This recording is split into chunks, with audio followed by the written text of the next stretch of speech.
كان السويدي رحمة الله عليه مقرر المؤتمر، وكان رحمة الله عليه القائم مقام نادر شاه في تقرير ما يصل إليه المؤتمر. فوصلوا إلى الآن، وقد استبقاه نادر شاه، لأن المؤتمر تمت وقائعه النهائية مع التوقيع في يوم الخميس، فاستبقاه لغد حتى يشهد صلاة الجمعة، وحضرها هو، أعني نادر شاه، على منبر الكوفة في ذلك اليوم بعد رفع السب وتكفير الأصحاب. قام الكربلائي خطيبا فحمد الله وأثنى عليه وصلى على النبي صلى الله عليه وعلى آله وسلم وقال: وعلى الخليفة الأول من بعده على التحقيق أبي بكر الصديق رضي الله عنه، وعلى الخليفة الثاني الناطق بالصدق والصواب سيدنا عمر بن الخطاب رضي الله عنه.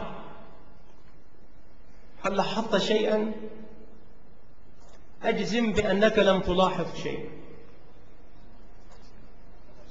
قال سيدنا عمر بن الخطاب، كسر الراء من عمر،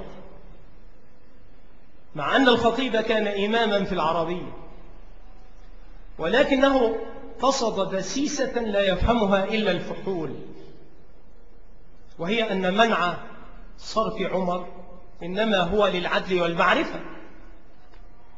العدل فهو معدول به عن عامر للعدل، والمعرفة لأنه علم، والعلم نوع من المعارف، فهو ممنوع من الصرف للعدل والمعرفة.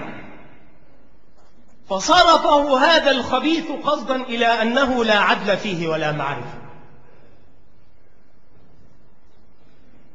أرأيتم كيف تكون الدسائس؟ يا ليت قومي يعلمون. الأصل أن الممنوع من الصرف يرفع بالضمة وينصب ويجر بالفتحة من غير تنوين إذا كان غير مضاف وغير مقترن بألف، وهو ها هنا مضاف، فيقول سيدنا عمر بن الخطاب رضي الله عنه.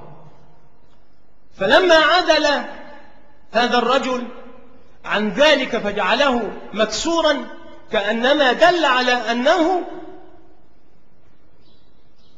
مصروف، وهو ممنوع من الصرف للعدل والعلمية والمعرفة.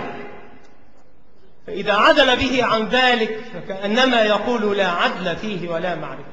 قاتله الله من خطيب وأخزاه ومحقه وأذله في عقبه وعقباه. لم يكن في نواحي إيران ولا في أطرافها سب للشيخين ولا لأمهات المؤمنين ولا للصحابة ولا شيء من هذه الأمور الفظيعة، وإنما حدثت أيام الخبيث الشاه إسماعيل الصفوي في الدولة الصفوية. وإسماعيل الصفوي أسس الدولة الصفوية وهو في مقتبل العمر، واستولى على بغداد سنة 15 و900 من هجرة النبي صلى الله عليه وعلى آله وسلم، وأعلن في السنة التي تلت للمرة الأولى في تاريخ إيران، يعني سنة 916، لأول مرة في تاريخ إيران مع الإسلام يعلن هذا الخبيث أن مذهبها الرسمي مذهب الشيعة. ومن يومها حاربه السلطان سليم سنة 20 و900، فانتصر عليه في معركة شال ديران، جرح فيها الشاه إسماعيل وهرب ومات بعد الهزيمة ب10 سنوات سنة 30 و900. لا رحم الله فيه مغرز إبرة. ومرت الأيام وجاء الحزب، حزب الحج حسن. هذا قسم، قسما بالمهدي وبروح الله، بالخامنء بولي الله أنا لنعدي يا نصر الله، حزبنا حزب الله والقائد نصر الله، الله واحد خميني القائد.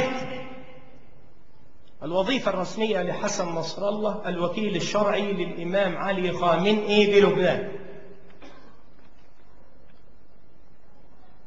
وهؤلاء يقول فيهم الحاج حسن في خطاب عاشوراء: إذا أردنا الآخرة فآخرتنا مع ولي أمرنا نائب الحجة عجل الله فرجه، يعني المهدي المنتظر. وأزيدكم: إذا أردنا عز الدنيا وشرفها وكرامتها فلن ننالها إلا مع ولي الأمر. حتى هذه المقاومة الكبيرة التي نعتني بها والتي هي الشيء الوحيد في هذا العالم العربي الذي نرفع رأسنا به ونعتز به وبوجوده، لولا رجل اسمه روح الله الخميني لما كان لها وجود في لبنان. وبعده لولا رجل اسمه علي الحسيني الخامنئي لما استمرت المقاومة. هذا من خطابه. إيران هذه التي يتبعها الحاج حسن وحزبه، هذه فيها قبة أبي لؤلؤة. تدرون من أبو لؤلؤة هذا؟ وقاتل عمر بن الخطاب رضي الله عنه. يطوفون على قبره في إيران ويسمونه بابا شجاع الدين، مع أنه قد مات على المجوسية كما هو معلوم. يقول عمر رضوان الله عليه لما علم قاتله: الحمد لله الذي جعل موتي بيد رجل لم يسجد لله سجد. مدخل قبر أبي لؤلؤة هذه صورته، مكتوب عليه: اللهم لعن الجبت والطاغوت والنعثل. والجبت أبو بكر والطاغوت عمر ونعثل عثمان بن عفان. ثم تحت هذا: لعن الله قاتلي يا فاطمة. وهم يدعون عليهم لعائن الله أن النبي صلى الله عليه وسلم مات مسموما على يد أبي بكر وعمر وبمؤامرة منهما.